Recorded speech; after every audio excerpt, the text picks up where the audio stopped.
तो फिल्म की शुरुआत में हम एक कपल को देखते हैं जो एक काफी बड़े सफेद कमरे में घूम रहे होते हैं। इस कमरे में हर चीज ही सफेद रंग की। दरअसल इन दोनों पर एक डॉक्टर को एक्सपेरिमेंट कर रही थी जिसमें इन्हें लगातार 50 दिनों तक बगैर बाहर आए रहना था और अगर वो ऐसा कर लेते हैं, इन्हीं 50 दिन वहाँ रह लेते हैं, तो इनाम के तौर पर उन्हें 40 करोड़ दिए जाएं। लेकिन अगर उनमें से किसी ने भी हार मानी तो उन्हें यहाँ से खाली हाथ ही जाना पड़ेगा, मतलब कि कुछ नहीं मिलेगा उन्हें। इन दोनों के अलावा इस कमरे में और कोई नहीं रहेगा और ना ही किसी से बात कर सकते हैं, मिल सकते। इसके अलावा एंजॉय करने का भी इनके पास कोई जरिया नहीं होगा, जैसे टीवी या मोबाइल वगैरह। अब इस कमरे में आकर ये लोग बहुत खुश थे क्योंकि इन्हें लग रहा था कि पैसे कमाने का ये सबसे आसान तरीका है। ये दोनों आपस में बातें करने लगते हैं, जहाँ कपल में से लड़की जिसका नाम केट होता है कहती है कि मैं इन पैसों से, इन्हीं 40 करोड़ से अपने सारे सपने पूरे करूंगी। तब उसका हस्बैंड कहता है मैं तो इन पैसों को पार्टीज वगैरह में उड़ाऊंगा, खूब मजे करूंगा, हमारे पास इतना पैसा आ जाएगा कि पैसों की तंगी तो कभी होगी ही नहीं।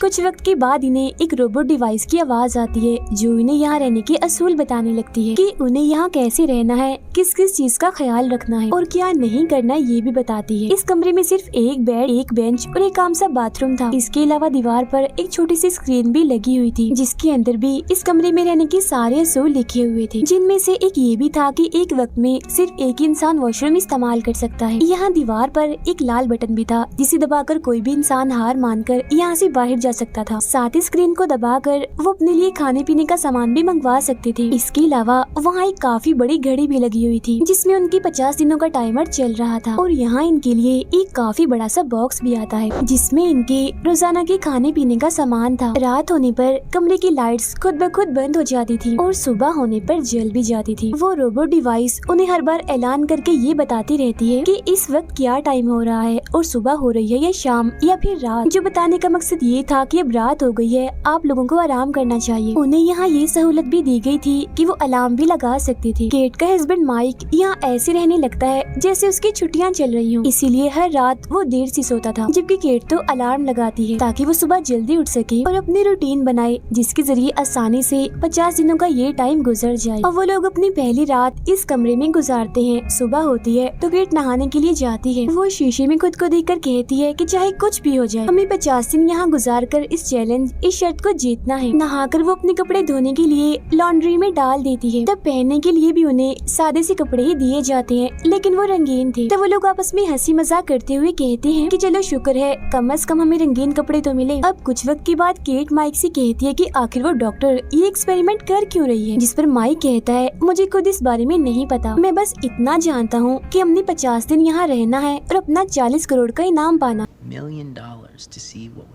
अब वक्त गुजारने के लिए दोनों खुद को मसरूफ करने की कोशिश करते हैं। केट खुद को शांत और पुरसुकून रखने के लिए योगा करती है, जबकि माइक उस घड़ी जिस पर 50 दिनों का टाइमर चल रहा था उसे घूर घूर कर देख रहा था। बैठे बैठे ही वो अजीब तरह की बातें भी सोचने लगता है, जैसे कि यहाँ की दीवारों का रंग सफेद ही क्यों किया गया है। केट उसे बार बार समझाती है कि तुम इन चीजों को इतना मत सोचो और बार बार घड़ी को भी मत घूर के देखो, तुम बस यहाँ पर वक्त गुजारने और उसके बदले में मिलने वाले पैसों के बारे में सोचो। लेकिन ये करना उसके लिए मुश्किल था क्योंकि कुछ दिनों से वो अपनी नींद भी पूरी नहीं कर पा रहा था, जबकि केट तो रूटीन के मुताबिक सुबह से लेकर रात तक अपने सारे काम करती है और माइक का ध्यान घड़ी पर से हटाने के लिए उसे दौड़ लगाने का कहती है। जहाँ अब एक तरफ केट योगा कर रही थी तो माइक दौड़ लगा रहा था। इसके बाद टाइम गुजारने के लिए वो बच्चों वाले गेम्स खेलने लगते हैं और डांस भी करते हैं। फिर जैसे वो अपने कपड़े धोने के लिए लॉन्ड्री में डालते हैं तो उन्हें दोबारा से बिल्कुल वैसे कपड़े मिल जाते हैं। अब ऐसे करके इन्हें कुछ हफ्ते गुजर जाते हैं, जहाँ फिर एक दिन माइक को उस कमरे में एक छोटा सा कीड़ा दिखता है। वो उससे बात करता है और उसे कुछ खिलाने का सोचता है, मगर जैसे वो मिल्क शेक की कुछ बूंदे जमीन पर डालता है तो रोबोट डिवाइस की आवाज आने लगती है जो कहती है कि ऐसा मत करो, ये खाने पीने का सामान सिर्फ तुम दोनों के लिए ही है। तब माइक यहाँ थोड़ा परेशान हो जाता है और वो उस डिवाइस से कहता है कि अच्छा अगर हम खाना इसे नहीं दे सकते तो फिर मेरी एक बात मान लो, मैं लाल बटन दबा रहा हूँ ताकि ये बाहर जा सके क्योंकि ये यहाँ भूख से मर जाएगा। अब ये देख केट उसे उसे समझाने की कोशिश करती है कि देखो वो रोबोट डिवाइस बार बार हमें मना करने के लिए नहीं आएगी, वो हमें मना करने के लिए चली गई है, तो मत करो ऐसे। जिस पर वो कहता है जो भी है, लेकिन मुझे इस कीड़े की फिक्र है, ये बेचारा इधर ही मर जाएगा वरना। इतना कहकर उस लाल बटन की तरफ जाने लगता है। उन दोनों की यहाँ बहस होने लगती है। केट कहती है कि बटन दबाने पर हम इस चैलेंज को हार जाएंगे और फिर खाली हाथी हमें यहाँ से बाहर निकाल दिया जाएगा। माइक कहता है कि हाँ जानता हूँ, मगर मैं कौन सा खुद जा रहा हूँ बाहर, मैं तो बस इस कीड़े को बाहर भेज रहा हूँ। फिर वो कीड़े को नीचे रख के केट से कहता है कि देखो ये एक जानवर है, तुम इस पर जरा भी तरस नहीं आ रहा। केट उसे कहती है तुम इतने छोटे से जानवर के लिए पूरा चैलेंज खराब कर दोगी, पागल हो गई हो तुम। ये कहकर वो गुस्से में वहाँ से जाने लगती है, मगर तभी गलती से उसका पैर उस कीड़े के ऊपर आ जाता है, जिससे उसकी मौत हो जाती है। ये देख वो काफी हैरान हो जाती है और माइक से कहती है ओह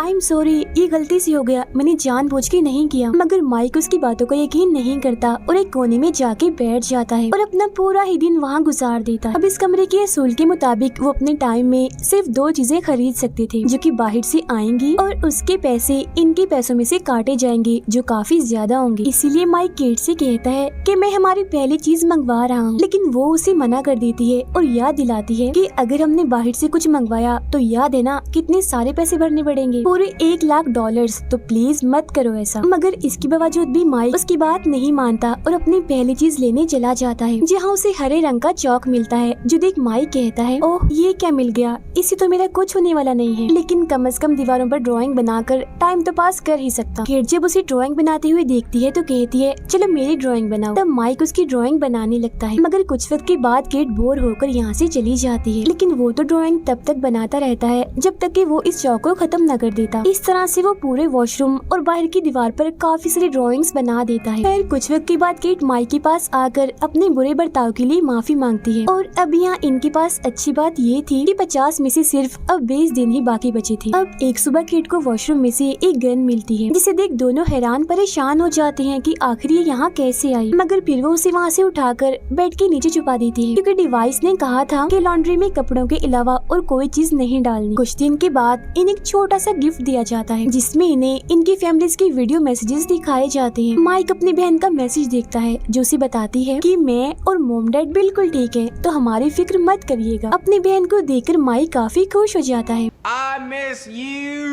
लेकिन जब केट को उसके डैड का वीडियो मैसेज दिखाया जाता है तो एकदम वो दुखी सी हो जाती है। उसके डैड कहते हैं कि अब मैं रोड पर नहीं बल्कि घर में रह रहा हूँ। केट उस वीडियो को रुकवाना चाहती थी, मगर उसके काफी कहने पर भी वीडियो नहीं रुकती, जिसके बाद वो वॉशरूम के पास जाकर जोर जोर से रोने लगती है। तो माइक आकर उसे संभालता है, जिसके बाद दोनों सो जाते हैं। फिर जैसे सुबह होती है तो केट बिस्तर से नहीं उठती, वो अभी भी सो रही थी, क्योंकि टेंशन लेने की वजह से उसकी तबीयत काफी खराब हो गई थी। फिर जब माइक उससे ना उठने की वजह पूछता है तो वो बताती है कि मैं जज्बाती हो गई थी, क्योंकि मैंने अपने डैड को काफी सालों बाद देखा था। मैंने हमेशा तुमसे झूठ बोला कि मेरे डैड नहीं है, क्योंकि मैं उनसे शर्मिंदा थी। वो बहुत शराब पीते थे और मेरे स्कूल की फीस भी नहीं भरते थे। अब माइक उससे कहता है अच्छा छोड़ो इन बातों को, तुम्हें पता है हमारे बस यहाँ 2 हफ्ते रह गए हैं। उसकी ये बात सुनकर भी केट जरा खुश नहीं होती और बिस्तर पर ही पड़ी रहती है। तब उसका मूड ठीक करने के लिए नए नए तरीके वो आजमाता है, मगर कोई फायदा नहीं होता। फिर वो खुद ही आकर उसके साथ लेट जाता है, लेकिन इससे भी केट को कोई फर्क नहीं पड़ रहा था। अगले दिन वो केट से कहता है कि क्यों ना हम अपनी आखिरी बची हुई चीज को खरीद लें, ताकि थोड़ी बोरियत ही दूर हो जाए। लेकिन केट उसे ये कह के मना कर देती है कि नहीं, तुम पहले भी पैसे बर्बाद कर चुके हो वो फजूल सा चौक मंगवा कर, तो अब मत करो ऐसा, मैं और पैसों को खोना नहीं चाहती। तब ये सुन वो उदास हो जाता है।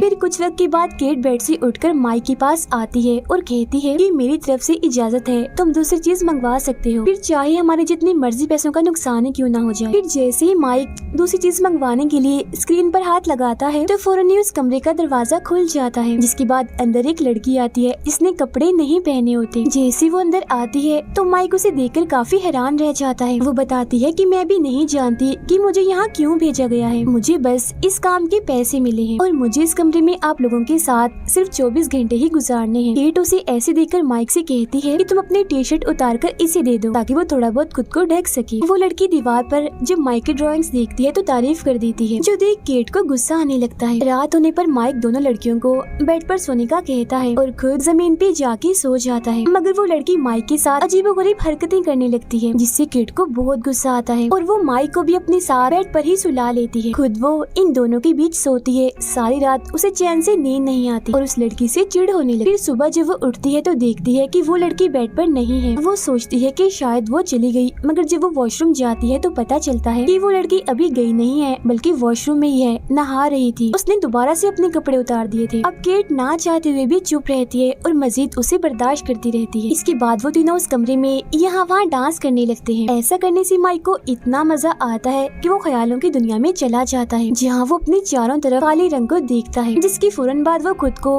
पानी में डूबता हुआ देखता है। यही उसे अपना छोटा भाई भी दिखता है जो उसके साथ ही पानी में डूब रहा था, जो देख वो काफी घबरा गया था।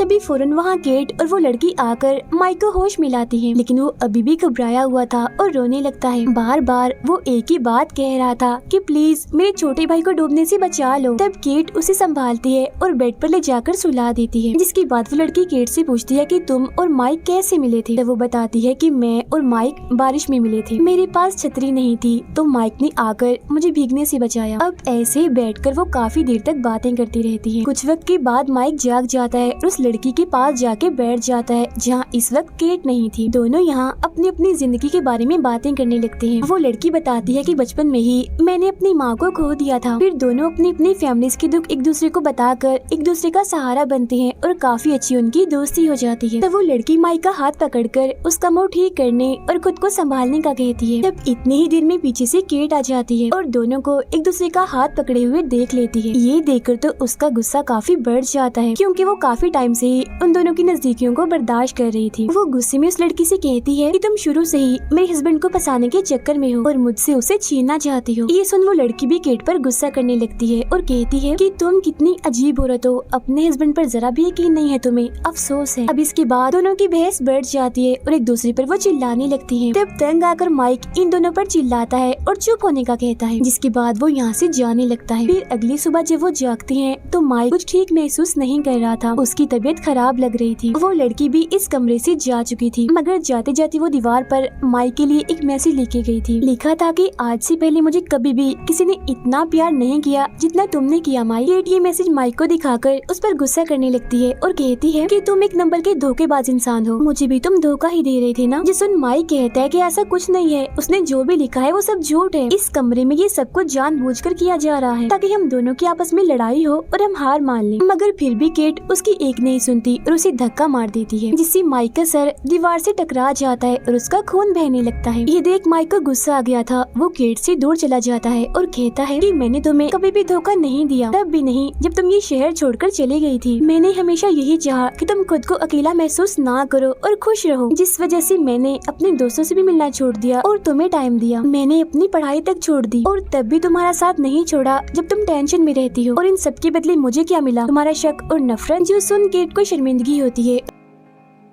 वो कहती है कि प्लीज मुझे माफ कर दो, मैंने ऐसा जानबूझ के नहीं किया, गुस्से में ऐसा हो गया। तभी अचानक माइक को कुछ होने लगता है। वो एकदम नीचे गिर जाता है और कहता है मेरी तबीयत ठीक नहीं है, मुझे डॉक्टर की जरूरत है। तब केट जल्दी से उसके लिए मिल्क शेक लाती है और एक तौलिए को उसके सर पे रख देती है ताकि उसका खून न बहे। जिसके बाद वो कहती है कि इस कमरे में सब कुछ दिया गया है, लेकिन मेडिकल की कोई भी सहूलत नहीं दी गई। अजीब है ना? उसके मुँह से ऐसी बात सुनकर माइक को जरा भी यकीन नहीं होता और वो कहता है कि क्या सच में तुम्हें मेरी चोट की फिक्र है? क्या होता अगर गुस्से में तुम मुझे ज्यादा जख्मी कर देती? मैं तो अब तक मर भी गया होता। तुम इतनी लालची हो गई हो कि पैसों के लिए मेरी जान भी ले सकती हो। बाहर में गया ऐसा पैसा जो इंसान को इंसान की पहचान ही भुला दे। मुझे इस कमरे से नफरत हो गई है। अब मैं एक भी पल यहाँ नहीं रुकूंगा और यहाँ से बाहर चला जाऊंगा। तो वो उसे बाहर जाने से मना कर देती है। No, you can't go. और वो गन उठा लेती है जो उन्हें वॉशरूम से मिली थी। वो उसे माइक पर करते हुए कहती है कि अगर तुमने बाहर जाने की कोशिश की तो मैं तुम्हें गोली मार दूंगी। तब माइक उसकी ये बात अनसुनी करके लाल बटन दबा ही देता है, जिसके बाद दरवाजा खुलता है और वो इस सफेद कमरे से बाहर निकल जाता है। अब उसके यहाँ से जाने के बाद केट अकेली पड़ के रोने लगती है और वहीं सो जाती है। फिर जब वो जागती है तो उसका दिल ही नहीं लग रहा था, वो काफी उदास थी। फिर वो माइक की बनाई हुई ड्राइंग्स को देखकर उसे याद करने लगती है। अब केट के इस कमरे में सिर्फ 2 ही दिन बचे थे, जिसके बाद वो ये चैलेंज जीत जाती। लेकिन उसे भी क्योंकि अपनी गलती का एहसास हो गया था, तो वो भी लाल बटन दबाकर यहाँ से बाहर निकल जाती है। फिर कुछ वक्त के बाद हम माइक को देखते हैं जो दौड़ लगा रहा था। भागते भागते वो केट की बिल्डिंग के पास से गुजरता है, जहाँ तभी अचानक रास्ते में वो केट से मिलता है। तब हमें पता चलता है कि उस कमरे से बाहर आने के बाद ये दोनों कई महीनों तक एक दूसरे से मिले भी नहीं थे, क्योंकि इनकी नाराजगी थी। अब ये दोनों एक साथ आगे बढ़कर सुलह करने का फैसला करते हैं और खाना खाने होटल की तरफ जाने लगते हैं। रास्ते में माइक केट से पूछता है,